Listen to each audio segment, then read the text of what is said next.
Hello, everybody. Welcome back to another episode of Abundant Thinking. We got two special occasions today. First, for those of you guys watching on video, whether you're on Spotify or YouTube, on my left, your guys' right, we have Roman. Roman, say hi. Hey guys, I'm Roman. Nice to meet you. Roman, man, I can talk about this guy for days. He's been an absolute inspiration to me. He's actually one of the first people I told about my podcast, and he was super supportive. He's one of the reasons I keep doing it. Love this guy to death. We're going to have a great conversation today. And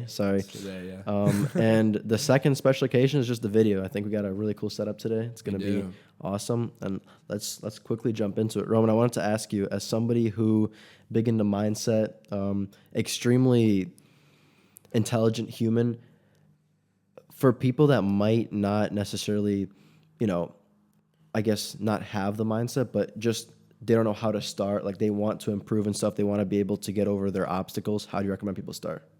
Yeah. So I actually wind up having this conversation a lot because, my friends, wherever it may be, whether it's, at home or at college, more often than not wind up finding out that, so I own and operate a couple of businesses of my own. And I started doing that, at a younger age and, kind of worked them up to where they are now. And a lot of people will ask me because they'll either see me working and they're like, what are you working on? And then I'll tell them, but like, how do you get started in that? I actually had a conversation today about it. Dead serious. I had a conversation today with, one of my coworkers. I work at a summer camp right now, to who he asked me, he said, why are you here, first of all? And I said, because it's nice to get out of the house, right? Like, it's good to have something to do during the day, keeps me off of my computer.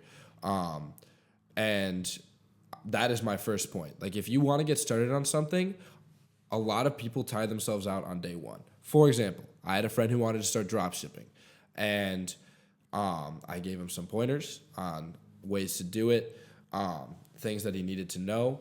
He got into it, and he burnt himself out after a week and a half. And that is because he spent so long every day, hours upon hours upon hours, working on it, that then after just a week and a half of not seeing any progress, other than the initial buildup, he was exhausted, and then you just really can't get back into the swing of things. So slow consistency is really the way to go. People try to jump into the deep end right away, which can be a good thing, but it might be nice to get your feet wet first. So starting slow, do your research, right? So, for example, let's stick on the topic of drop shipping. If you want to drop ship or day trade, for example, watch YouTube videos. Do whatever you can. If there's books, read books. If you have friends or family that do something similar at all, if you're trying to day trade stocks and you have a cousin who works at a bank, an investment banking or something, just talk to them. Talk to them about what they do. If it's for you as well, is very important. If you are just trying to get rich quick and you decide I'm gonna do drop shipping, right? But you don't like business, that's not the way to do it, right? Whereas maybe you like the sciences and or engineering, and you want to make something and patent a product. You have to decide to do something that you are interested in. I think that's the most important thing. So the first point there is that you need to take your time, and then also make sure you're picking something that you're interested in. And then the last point is just being aware of what you're doing and knowing that you aren't necessarily going to see results right away. Like, my first business was not profitable until a little over 18 months after I started it, right? And by profitable, I mean pennies. Like, it was nothing, right? It takes so long, and people don't get that. Like, not everybody, but a lot of people just don't get that. And I think that's something that's really, really important to focus on. Anytime that I try to do something new, I just, take everything with a grain of salt, and I'm aware that, like, if I want to do this for real, 98% of the time, I'm going to have to be in it for the long haul. So, yeah. Wow, that was awesome. There's so much I can say from that. First thing I want to touch up on is, I think for your main points, you talked about doing it for a long time and kind of, knowing what you're getting yourself into and actually enjoying it. They kind of go together, because if you know you're going to do something for a long time, the goal shouldn't necessarily be about money, because I think there's a narrative that I always see tossed around. It's like, okay, I'm going to get in, get out. I'm going to start this business, make my money, make enough to buy myself a house, a car, whatever the goal is, and then just get out. But I think there's so many flaws to that, and I don't want to make this like an attack on anybody if you're this type of person, but I want to point out the fact that you want to love what you do, because if you don't, the money that you get won't feel the same, if that makes sense. And just to further explain myself, there's a difference between, helping somebody out of pity and helping somebody just because you have to, right? The direction that you decide to go, how you make your money, for example, because we're talking about money, where it comes from, like the source. If you're gonna make your money because you're gonna build a business you love compared to doing something that's just for the time being, just get out. I think it also affects your mindset in a way too, because if okay, I'm only doing this for a short amount of time, 6 months max, I'm gonna get all the money and leave. You're not gonna think about the business the same as you're thinking to yourself. You're like, okay, this is the business that I'm gonna start, and I'm ready. Like, I'm committed to this. I'm doing it, and no matter what gets in my way, I'm going to fix it. I don't know how long it's going to take, but I'm going to keep doing it. A good example of this that people might not know about, but so Roman actually, I got off the phone with him when I first started my podcast. Like I said, he was one of my first listeners, and I remember he was telling me this exact same thing. He's like, it's going to take a while. He's being honest with me. I really appreciated it, because I feel like so many people around me be like, yeah, good thing, get your money and leave. But that's not how this works. I found that out, and that was never my intention to start the podcast to begin with. But something that was very interesting that I did is I signed, not physically, but in my head, signed a 2-year contract for podcasting. So I started this podcast in December, and I said, I'm going to do this thing for 2 years, every single week upload, do whatever I need to, before I even question if this is for me. And I think this has really helped me, because there have been times where, I've been stumped and I've been like, okay, sometimes it's harder to upload these episodes, sometimes it's not. But I've pushed myself to the point where I'm like, okay, you know what? Like, I just have to finish out this quote unquote contract. You know what I mean? Thoughts on that? I think that's great. I think that's a great way to look at it, for sure. And also, I think something to just, piggyback off of that is how you measure your success, right? I love that. Am I measuring my success based off of what I have received in return for the work that I have done, or am I measuring my success based off of everything else, like the things that I've learned, the memories that I've made, and all of the personal growth that I've done through this project? That's how I measure success, right? I measure success with, if I'm trying to measure like a successful life for myself, I have learned everything I want to learn. I have accomplished everything I wanted to accomplish. And to me, like, helping people matters a lot to me. So, have I made enough money and gained enough skills to be able to help those around me? For example, this is not me trying to toot my own horn or anything. This is just me trying to explain how I am. Last night, I was at Feed My Starving Children. Like, I went with a friend, and we decided to go, and we were like, let's just go help out for a night, right? And that's just kind of who I am, and that is why I measure my success that way, is because that's why helping people matters so much to me. But success to somebody else can be entirely different. It could be raising a loving family, or if it's in regards to this podcast, for Elon, for example, am I successful because I have done what I set out to do, and I have learned from what I set out to do, right? You have to make proper goals to achieve success. If my goal is I want to make $1 million, or I want to be able to bench 500 pounds and I've never lifted before, and I want to do it in 6 months, that is like where people wind up having problems in all of that. So they have the wrong view of what success is, and then that gets skewed by their goal setting. And then they feel like a failure, and then they get burnt out, and they're like, what's even the point? So I think that's definitely something that's incredibly important to be aware of. 100%. I mean, we were even talking about this off camera recently. Like, people don't measure their goals successfully. My apologies. And they compare themselves to other people. You know, I have a lot of episodes that I published where I'm like, how can you stop yourself from comparing yourself to others? Because that's something I used to struggle with so much. It's so annoying, you know, seeing this one person who's at the destination, quote unquote, that you want to get at, and trying to replicate exactly what he does, or like, you know, envying those people and trying to recreate what they have, but you don't know what it took to get them there, and you don't know why they're there in the first place. For example, you might look up to a multimillionaire, for example, but little do you realize that he is cousins with Bill Gates, right? Like the only reason he's in that position is because he knows somebody out of luck. So it doesn't make sense. I can see the logic, but it doesn't make sense to compare yourself to somebody you don't know, like how he's there, why he's there, etc. And also, perfect example that Roman gave. I think when you start, a good way to measure your goals. I was actually talking about this with somebody. I think it was last week. Instead of saying to yourself, if you have a business, I am going to make $1 million, or like that's your goal, make $1 million. You say to yourself, okay, I'm gonna put in 5 hours of work every single day for the next year or for the next 6 months. And then from there, you can gauge where you're at. It's so much more helpful doing that, because the thing is, you might make more than $1 million, you might make less than $1 million, but you get your goal done. And I remember seeing this one video, and it was talking about goal setting as well. And it was saying, you know, if you want to just shoot for the roof, right? Just shoot, or even above the roof, if you will. So say your goal is make $1 million, right? And you've never, you know, touched a dollar, but you know all the skills, etc.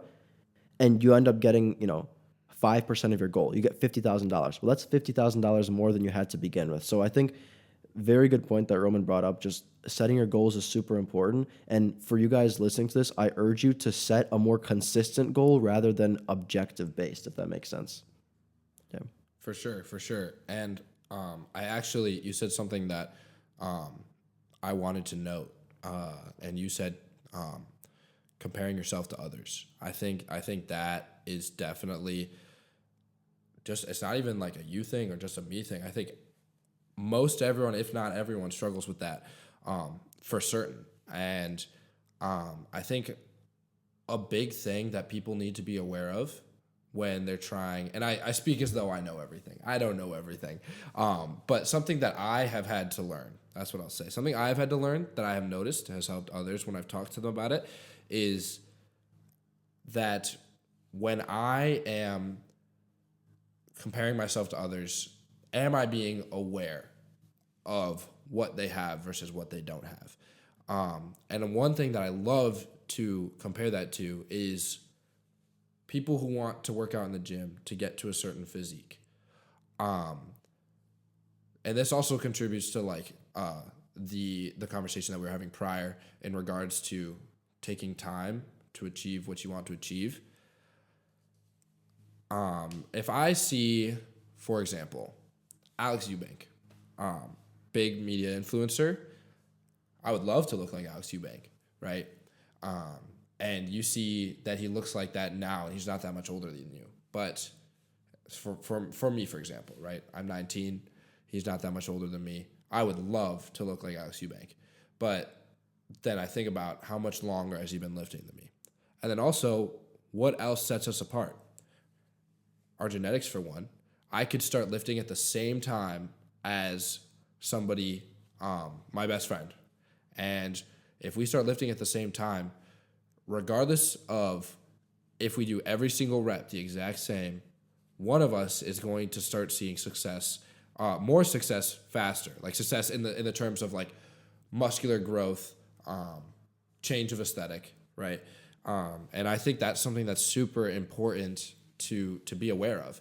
So if I am somebody who grew up in an area where our schools were average, they weren't spectacular, but they weren't horrible in any way.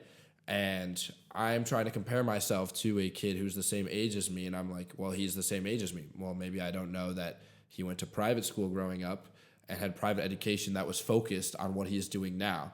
So he was gaining more knowledge in one school day in whatever area it is that I'm trying to find success in than now. So when you're comparing yourself to others, I find it to just be pretty much useless, because comparison to others, at least when in terms of success, is unfair. Unfortunately, and actually, it is fortunate. People are not born equal, and it makes it challenging to look at everything and from a point of view that says that, you know, I cannot do this and this person can do this. It makes it challenging not to do so. But if we were all equal, then there would be no way to truthfully measure success. And that's a conversation about equity and equality, which is not needed right now. But I think that absolutely it is important to be aware that like success is measured by work put in, not the outcome of what you get from that work in comparison to another's work. So, sorry, I kind of rambled a little bit. Hopefully you were able to follow that, but I think everybody wants to be Elon Musk, but nobody wants the problems that he has to deal with. You know, I know in a tweet one time he said, like everybody wants to be me, but they don't understand my mind's like a storm. Like he's always thinking about something. And to your example of comparing yourself, I think the goalpost always moves, right? I'm gonna give a gym example for those of you guys that aren't big into the gym space. I'll give you another example, but you know, you want to look like Alex Eubank, then if you even can get to that level, right? You spend all that time doing that. You look like Alex Eubank. Well, now you want to look like Ronnie Coleman, right? And for those of you guys that don't follow the gym, right? You want to make $1 million in your business. You make $1 million. You're like, okay, well now I want to make 10 million. The goalpost always moves, and it seems like nobody is ever happy with what they have because they're always looking at the next thing. I was talking to a friend of mine the other day, and relatively successful. He started a super niche side hustle, and I was, you know, he's been making a lot of progress, and I was talking to him, and I told him, because I think so many people are always worried about the future, right? They're like, okay, in this next 6 months, this is what I want to do, in the next 3 months, whatever. So I told him, I'm like, okay, well, instead of thinking later, think in the past. I'm like, where were you 6 months ago? And I was pretty much trying to get the point across that, dude, you have gone so much further than you think. And people are always so caught up in, you know, the future that they're never able to realize the moment and the past. And I think the past allows you to realize how much progress you made, and the future is the other way around. Like it shows you how much more you still have left to go. So you're always looking for that next thing, but you're never able to ground yourself and realize, dang, you know, I actually did that thing in the past 3 months. I wanted to get it done next month, but I got it done 2 months early. You know what I mean? So just the goalpost always moves. And the significance to this, in my opinion, is if you're able, and this is what I talk about in my podcast a lot, like all this information is great, but how are you able to use it? So here's my argument. If you know that the goalpost moves, then you're going to be able to ground yourself and actually think in the moment, right? For me, I used to be somebody that used to be super hard on myself. I used to always think in the future, etc. And there's a degree of that still, right? It doesn't just fade, but I think I'm much more able to understand the accomplishments, comprehend how far I've made it, whether that be from journaling or just being able to take a step back. Like if when we're always doing something, we're not able to focus on like the moment. And a good example, I was talking to one of my guests, Trisha Blackwell, on it. She was talking about confidence. And if you're always worried about or actually, I'm going to switch it up a little bit. So pretend you're always listening to music or you're always doing something, always have your phone in your hand. You're never able to have your mind think about the things that really matter. Not saying the things in your phone don't matter, but you know, you're listening to music in the car ride. But I found when I listen to podcasts or when I don't listen to music at all, I'm able to think more clearly. Like I'm actually a person, you know? I feel like I'm not on an autopilot. So this general practice, I think just being able to escape the world and do things that slow you down is going to be able to allow you to see how much progress you've made in the past. Yeah. And I also think that people measure progress differently, but it's important to find that balance within you. Like Roman, what is in your experience? I know you're somebody who can be tough on yourself. You know, I know you have high expectations of you. But do you think that changed at all, or you're still just kind of go? yeah, that's a really good question because I can talk about everybody else all day, but really it comes down to like what I do. I think that a lot of, for example, this summer, has been a big pivot point for myself. At school, I'll take you through a day's schedule at school really quick. Typically at school, I go to class for, let's say it's 3 hours during the morning. And then right after class, I go straight to my dorm and I do work/homework for 2 hours. Wait, sorry to interrupt you, Roman. How many majors are you doing? I am on track to triple major in finance, accounting, and economics, and I intend to do so in 3 years of undergrad college and then be done. So, just so you guys know, I am a little bit of a try hard, and actually I'd like to come back to that because I was not always that way. I'll keep it pinned. You keep going. Yeah. But I would go straight to my dorm, do homework/work for a couple hours, and then right after that, I go to the gym and work out, and then I'd grab dinner for like 30 minutes, and I'd rush back out. 30 minutes to an hour, rush back out. Then I'd go to volleyball practice for 2 hours, and then I'd go to water polo practice. Got out at 11 p.m., and then I'd go home, back to my dorm, and I would finish up the rest of my homework and whatever work I had to do for my businesses for that day, and usually not go to bed until about 2:30 in the morning, and then I was waking up at about 8. So that is not a healthy sleep schedule. Please don't do that. I pushed really, really hard, and I dealt with a lot of loss and struggle during that time frame that I just needed to keep busy. And now that I'm kind of at peace with those things, I knew that I needed to slow down. And I did 75 hard during that too. Sorry. And for those of you who don't know, 75 hard. And of course, now I'm probably going to forget one of the rules, but you can look it up. A lot of it is you have to drink a gallon of water every day, follow a strict diet to achieve a goal, whatever your goal may be, whether it's a weight goal or a strength goal. And then it's reading every day. You have to work out inside for 45 minutes and outside for 45 minutes. It's a lot. It's a lot to be doing, and you can't take any breaks for 75 days straight. I actually got so into it. So I failed 75 hard twice before I completed it in this spring. I actually, I was supposed to post every day, and I just couldn't do it anymore. Like, the posting was killing me to make, like, a TikTok or whatever. And so I was like, I'm just going to solo mission 75 hard, and nobody's going to, I'm not going to, post about it or anything. And I got so into the routine that I didn't even know what day I was on anymore. And then my dad asked me one day, I was like, I don't know, probably 60. And then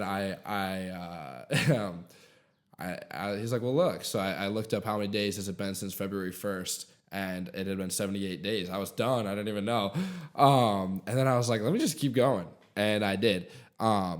So that, what was the original question? I totally got sidetracked. It was just about if you're somebody who is able to understand their goals. Yes.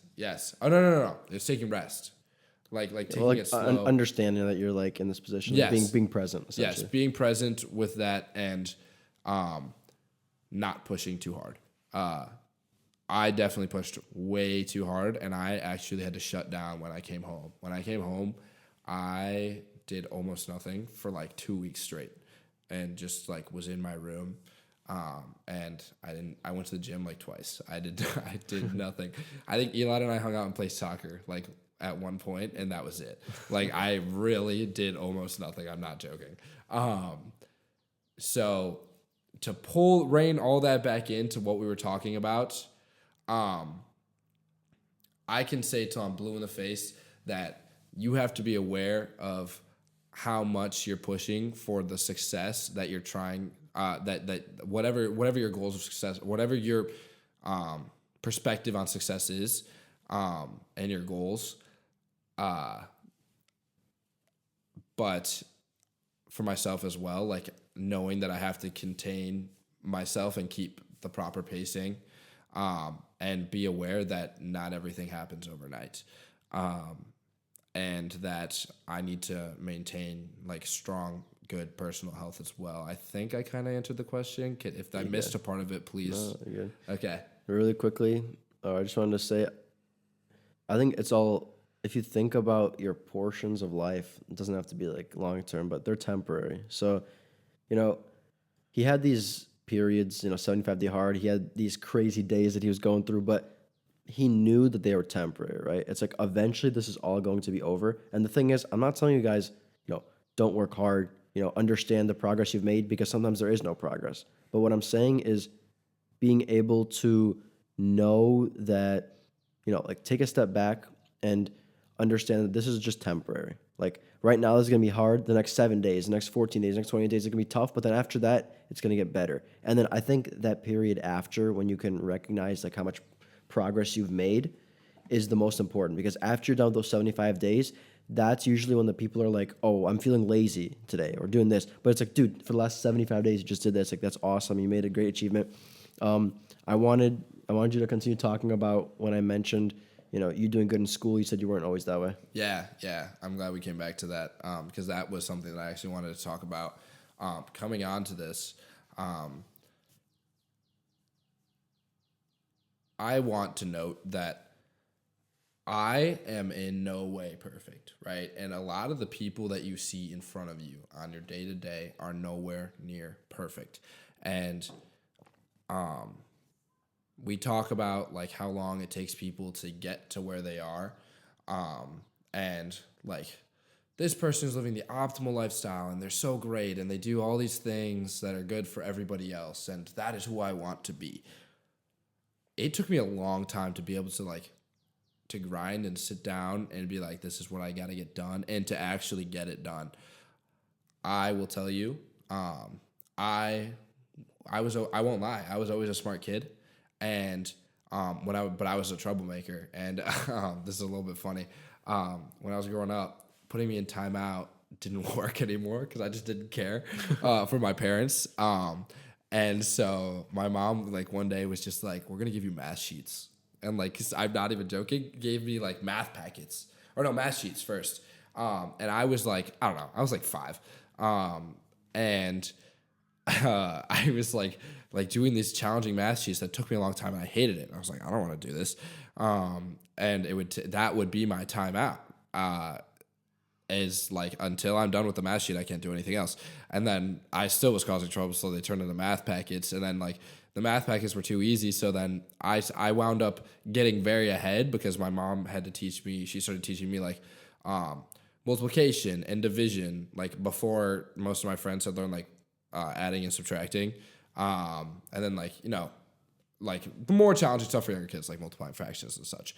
And that put me ahead of a lot of my classmates to begin with, as well as I just am able to understand things. I'm like a sponge. I feel like it's easier for me to catch on to a lot of new learning topics than necessarily like a lot of my peers, and that's just because I'm like that's what I'm good at. I'm good at like math and science, and I definitely struggle in English. So since those are my skill sets that put me ahead, and I was able to slack off like all of elementary and middle school. I like homework that would take a lot of people close to an hour would take me only a couple of minutes. And I would do it on the bus ride to school, which for me was like 10, 15 minutes, like for all of my classes. And I was able to slack off and not really like fully learn and retain everything and just like what is that word? Sail by like really easily. And then it set me up for failure because then when high school rolled around, it was no longer so easy. And then, with more challenging classes, comes more work and more rigor. And I did not know how to do work, like, because everything was so easy to me and I was able to get it done quickly. I had never studied for a test, maybe once or twice, but like almost never studied for a test. And I was putting my first AP class my freshman year and it kicked my butt. I'm not even joking. I had C's both semesters. which is fine. That's average. But as somebody who had always achieved almost all A's, that was rough, and it made my grades fall in my other classes too. And it was because I didn't know how to do work. We had like 40 pages of reading to do every day. Didn't do it. I had plenty of time. I just could not sit down and read a book for like 40 pages each day of like nonfiction reading. That was like bored me. And then when we had tests, we had vocab tests every week and a bunch of things that really are not that challenging. I just could not sit down and study because everything had come to me so easily from just how I had been set up from the get-go. And my grades were not ideal freshman year.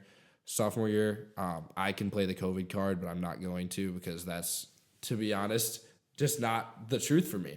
Like a lot of people struggled with at-home learning. I should not have. I simply I would be at home and we'd be on Zoom. I'd be like, this is boring. And so I would watch YouTube on the side or play Clash of Clans. I played a lot of Clash of Clans. Oh yeah. I remember that. And I struggled with my grades my sophomore year. Then my junior year, we were back at school, and that's actually when I met Elon. He was my first real friend. I had just moved to a new school my sophomore year during COVID, and he was my first friend that I made like at school, like naturally. So we we were at school, and we played soccer together. Or actually, I didn't. Wait, no, this was my sophomore year. This was our sophomore year. I am so sorry. I just lied. Our sophomore year, I met him. My junior year at school, I kind of started to figure it out, but it took me a long time. And then even senior year, like even all of my senior year, I got above average grades, but nothing special. I think my high school GPA was like, I don't know, like a 3.6. Like, and for our school, like that was like, are you stupid? Like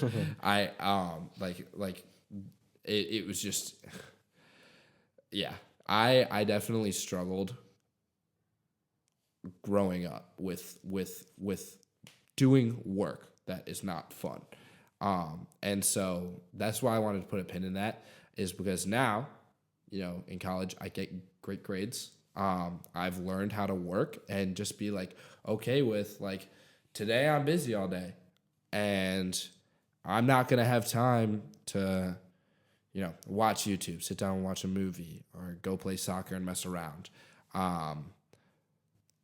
And I think like just knowing that everybody you see who is at a point in their lives where they are in harmony with their day-to-day and at peace with who they are and where they are at, also went through struggle too. And I think like this also connects to everything we've been talking about, like the people who are the go-getter and they're like, I want to make a ton of money and retire early or help others. And whether like if we were still talking about like drop shipping, for example, like people who want to get rich quick, and they're just like, I just don't understand how somebody can sit down and do this work, or like where to begin or how to get myself to get these things done, whether that be a homework assignment or a personal assignment or whatever. And my advice for that is really just to suck it up. Like that's the worst thing that I could possibly have to say, and that's probably like, like what? That's useless. But seriously, like it's just like sometimes sucking it up is just like this sucks and I do not want to write this 18-page essay, but I got to do it. And this happened my freshman year of college this past year. I'll hit this and then I'll be good. I was in the honors college at my college. I got accepted for writing ability, so it was for English, and my teacher was incredibly challenging person. He he was the head of the English department, I believe, or the honors department. He was the head of something, and he was very much somebody who was like, I am going to make your life hard because I am the best and you will learn so much from it and you're going to hate me, but it's going to be great at the end. And he was a very, very challenging professor to have as a freshman year college student who already struggled with getting his work done. And the amount of essays I wrote in that class, I've actually talked to Elon about it a couple of times. I've gotten to the point, let me put it to you this way. I've gotten to the point, like, okay, like a 3-page essay would used to have taken me like 2 hours, right? I'm at the point where I could write those 3 pages and have them perfectly, like, no mistakes or anything in about 30 minutes. I'm not joking, like typing, obviously. And that's because I was like, every time I think we had an essay like close to every week. Like it was a lot. On top of my other classes. And I was just like, I don't want to do this, but I have to do this, but otherwise he's going to fail me.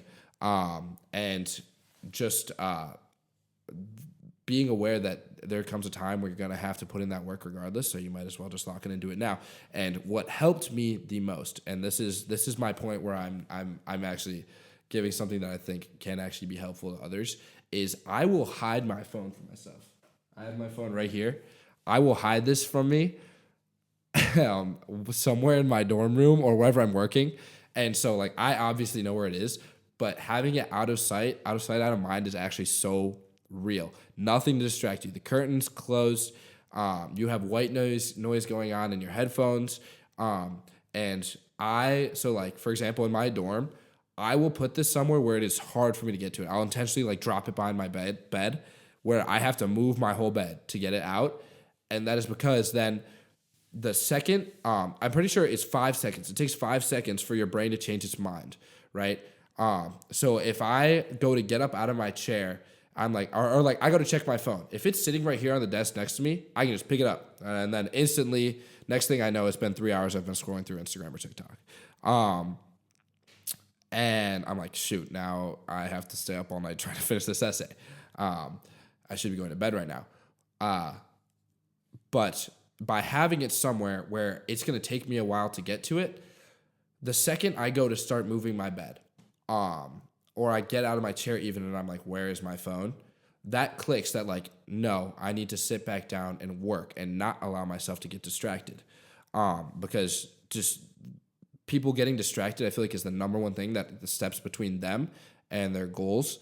And your phone, unfortunately, or any of your devices or anything that like, even like if it's like a Rubik's Cube and you love fidgeting with your Rubik's Cube, those are things that absolutely get in the way of you being able to achieve whatever your goals are or get even your tasks done to work towards those goals. So eliminating your distractions or limiting them as much as possible is what I needed personally, and what a lot of my friends have found to be useful when it came to getting my work done, and turning into somebody who is able to just sit down and get work done, even though it's not fun and not what I want to do. Sorry, that was long-winded. No, dude, totally good. Yeah, I love that so much. I think increasing the limbic friction it takes, because a lot of times it's like, it's so easy to just grab your phone, so try to make it harder for yourself. Good example is what Roman just talked about. Just putting it somewhere where, like, where it is, but it's just hard to get to. Also, there's a good app that I recommend. It's called Opal. That's what I use. Opal, please sponsor me. Sponsor him, Opal. Yeah, it's a really good app. I recommend it all the time. But yeah, I think that's huge, and that's a big part. And also, even going back to what he was talking about, you have to write these 18-page essays, etc. Again, reminding yourself, this is temporary. Like, yeah, he said you got to suck it up, which unfortunately, like, it's real. People want to hear these answers where it's like, you know what? Like, it'll be okay, right? Which you don't know. But just being honest with yourself, being true, it's like, yeah, this is going to suck. Suck it up for a little bit, couple hours, maybe a couple days, and then it'll just get better after that. You know what I mean? It's like there's this brief time where it seems like it's so bad, but then you actually start doing the thing, you're like, oh, okay, that's easier than I thought. I also want to add that, I guess going back to my point, is the fact that, when you do something or when you look from the outside, you're like, okay, I have to finish an 18-page essay. This seems impossible. This is going to be so hard. But once you start writing it, you get into your little rhythm, you get into your flow, and you just get it done. Like, that's kind of to be honest, that's kind of the only option you have, right? If you have to turn an 18-page essay, you know that you're going to turn in an 18-page essay. So it's like, getting it done using those tools that we just talked about, whether it be downloading an app or just for free, just throwing it behind your bed. Because I also love what Roman talked about, the fact that you get up, you're like, where's my phone? And you're like, you get that feeling, you're like, okay, you know what? Like, I know what I should be doing. And Chris Williamson on his podcast, he always talks about anxiety cost, which is like, what you have to be doing, and the time that you spend not doing the thing you could have spent actually doing it. You know what I mean? And it's easier said than done, but if you know that you have to walk your dog or something, every minute that you spend not doing it is another minute. Not only you could have done it, but another minute wasted. If that makes sense. I love that episode, by the way. Sorry, I just had to share. Yeah. All right. Any final regards, Roman? Not particularly. I'm happy to have been here. Like, I'm glad we were finally able to get this done. We've been talking about it for a while. And thank you so much for having me. I've never been on a podcast before. This is so fun. And yeah, sorry for not being very professional about it. I'm definitely not a pro like Elon here. No, dude. But yeah, I had a great time. Thank you so much for having me. 100%, man. Thanks for coming on. This setup, everything we did was thanks to Roman. This is definitely not going to be the last episode of us, so expect to see him in the future. I'll be back. 100%. Thank you, everybody, for listening if you got this far, and hope you have a good day. Make sure to follow the podcast and hit the bell notification icon so you are notified whenever I upload a new episode. Thank you so much.